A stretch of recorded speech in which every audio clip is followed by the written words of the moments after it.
అదే మనిషికి ఈరోజు మళ్ళీ జగన్మోహన్ రెడ్డి గారు ఎంపీ టికెట్ ఇవ్వడం జరిగింది.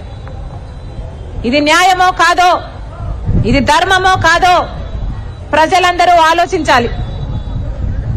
జగన్మోహన్ రెడ్డి గారు గత 5 సంవత్సరాలుగా చంపించిన వాళ్ళు వీళ్ళు అని తెలిసినా కూడా జగన్మోహన్ రెడ్డి గారు వాళ్ళనే వెనకేసుకొచ్చారు. 5 సంవత్సరాలు హంతకులను కాపాడడం, తనకిచ్చిన అధికారాన్ని వాడుకొని మీరు జగన్మోహన్ రెడ్డి గారిని ముఖ్యమంత్రిని చేశారు. ప్రజలు ఓట్లేస్తే జగన్మోహన్ రెడ్డి గారు ముఖ్యమంత్రి అయ్యారు. మీరిచ్చిన అధికారాన్ని జగన్మోహన్ రెడ్డి గారి వాడుకొని అధికారాన్ని అడ్డేసి మరి అవినాష్ రెడ్డి గారిని ఇన్ని రోజులు కాపాడుకుంటూ వచ్చారు. హత్య జరిగి 5 సంవత్సరాలైనా ఇప్పటికి ఒక్క రోజు కూడా అవినాష్ రెడ్డి జైలుకు పోలేదు. కేసు ముందుకు సాగలేదు. ఎందుకంటే జగన్ రెడ్డి గారు తన బలమంతా ఉపయోగించి తన అధికారాన్నంతా వాడి అవినాష్ రెడ్డిని కాపాడుకుంటూ వచ్చాడు. 5 సంవత్సరాలు హత్య చేసిన వాళ్ళని కాపాడటం ఒక ఎత్తు అయితే ఇప్పుడు మళ్లీ అదే హత్య చేసిన అవినాష్ రెడ్డికే ఎంపీ టికెట్ ఇవ్వడం ఇంకొక ఎత్తు. ఇది అన్యాయం కాదా, ఇది ధర్మమా అని ప్రశ్నించడానికే రాజశేఖర్ రెడ్డి బిడ్డ ఈరోజు ఎంపీగా పోటీ చేస్తుంది. ఏ తమ్ముడినైతే రాజశేఖర్ రెడ్డి గారు అంతగా ప్రేమించారో, సొంత చిన్నానని జగన్మోహన్ రెడ్డి గారు చంపినా చచ్చిపోయినా పర్వాలేదు అని విస్మరించారో, ఆ వివేకానంద రెడ్డి గారి ఆత్మకు శాంతి కలగాలి.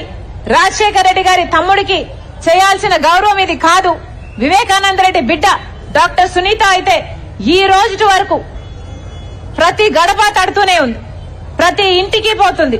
ఎక్కడ ఎవరు ఏ సాయం చేయగలిగినా నాకు సాయం చేయండి, మా నాన్నకు అన్యాయం జరిగింది, హత్య జరిగింది, ఇంతవరకు న్యాయం జరగలేదు అని ఇంతవరకు వేడుకుంటూనే ఉంది. మరి సమాజం తనకు మేలు చేయకపోతే, తనకు న్యాయం చేయకపోతే ఇంకా ఎక్కడికి వెళ్లాలి? ప్రజలందరూ ఆలోచించాల్సిన సమయం ఉంది, సమయం వచ్చింది. ఓటు ద్వారా మీ నిర్ణయం మీరు చెప్పొచ్చు. అన్నా రాజశేఖర రెడ్డి బిడ్డను నేను, ఒకవైపు నేను నిలబడున్నా ఎంపీగా, ఒకవైపు రాజశేఖర రెడ్డి బిడ్డ నిలబడింది, ఇంకోవైపు రాజశేఖర రెడ్డి గారి తమ్ముడిని హత్య చేపించిన అవినాష్ రెడ్డి గారు ఇంకోవైపు నిలబడ్డారు. మీకు ఎంపీగా రాజశేఖర రెడ్డి బిడ్డ కావాలనో లేకపోతే హత్య చేపించిన అవినాష్ రెడ్డి గారు కావాలనో తెలుసుకోవాల్సింది మీరే, నిర్ణేతలు మీరే. ఒకవైపు అధికారం ఉంది, ఇంకోవైపు న్యాయం ఉంది, ఒకవైపు డబ్బు ఉంది, ఇంకోవైపు ధర్మం ఉంది. మీరు ఏ పక్షమో నిజాన్ని మీరు కాపాడాల్సిన అవసరం వచ్చింది కాబట్టి ఈ రోజు రాజశేఖర రెడ్డి బిడ్డ మీ దగ్గరకు వచ్చి అడుగుతుంది.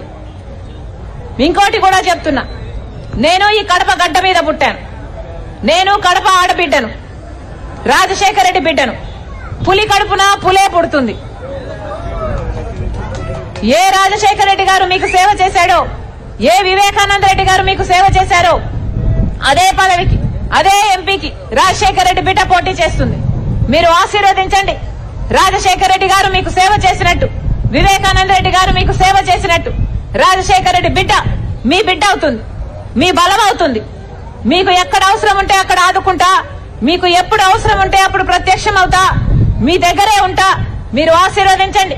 రాజశేఖర రెడ్డి గారు సేవ చేసినట్టు రాజశేఖర రెడ్డి బిడ్డకు కూడా మీకు సేవ చేసే భాగ్యం దయచేయమని పేరు పేరున ప్రతి అన్నను, ప్రతి తమ్ముని, ప్రతి అమ్మను, ప్రతి అక్కను, ప్రతి చెల్లిని మీ రాజశేఖర రెడ్డి బిడ్డ శిరస్సు వంచి చేతులు జోడించి మనస్ఫూర్తిగా ప్రార్థిస్తుంది. జోహార్ వైఎస్ఆర్, జోహార్ వైఎస్ఆర్. హస్తం కొడుతున్నా, హస్తం కొడతావు. రాజశేఖర రెడ్డి గారిది హస్తం కొడతావు, రాజశేఖర రెడ్డి గారిది హస్తం